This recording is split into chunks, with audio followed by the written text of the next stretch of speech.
Also attended that Broadmoor Yes, ma'am. forum, and the matter of the DARE car kept coming up, and I just didn't quite understand that issue. Yes, ma'am. And would you explain it, Sure. please? Sure. Typically, I don't like this because, I'm right in your face, man.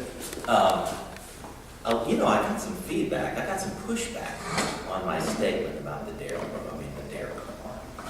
And Before you go any further, I don't remember what your statement I'm going to tell you. I just didn't understand the whole issue about the DARE car. Here's the DARE car issue. Okay. And for those of you that may have a little bit more knowledge in it than me, the current city marshal purchased a car, a nice Camaro, a new model Camaro, and put all the bells and whistles, lights and everything on it, and put City Marshal and put DARE across the car. Where the rub is there's no DARE program in the City Marshal's office. The City Marshal's not really charged with running the DARE program. Because in order to run a DARE program, you have to have an officer that's DARE certified. You just don't slap a DARE car or slap a sticker on a DARE car or anything and call yourself a DARE organization or a DARE, DARE organization, or that you talk about DARE.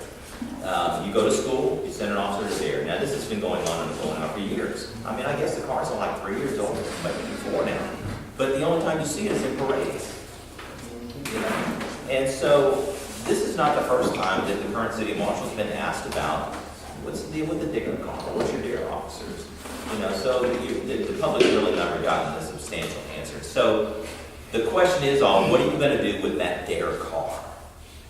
Sounds like it's my answer was because every other candidate wanted to focus on what the DARE car stood for, and I think this current city marshal says we're going to train a DARE officer.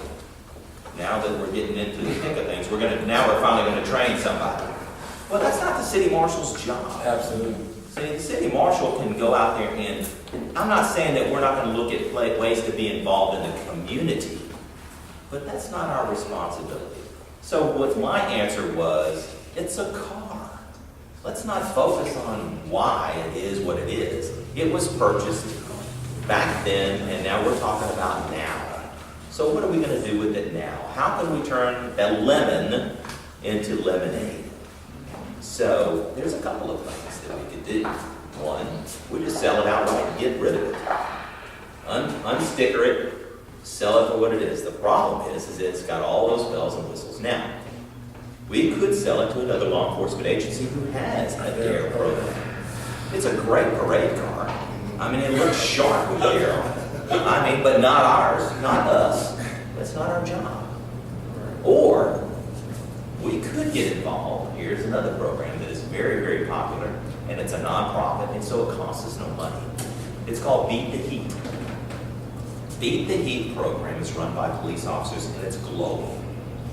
Basically, it mentors young men in automotive interests that have automotive interests, and basically it's drag racing, legal drag racing, sponsored by the National Association of Hot Rods.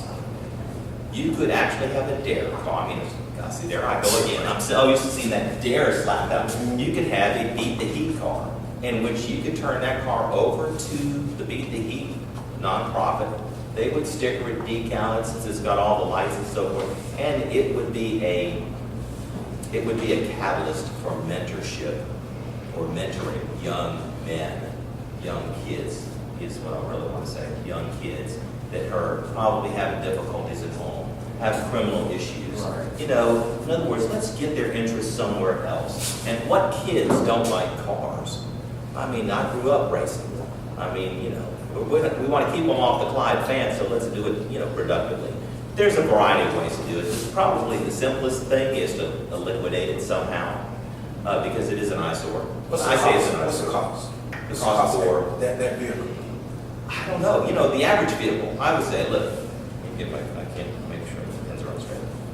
That vehicle probably costs $22,000, $23,000. 50. Okay, well, no, I mean, the initial car costs 23 grand. And it's not that big of a deal, it's just a standard car. But then you wrap it, that's 5 grand.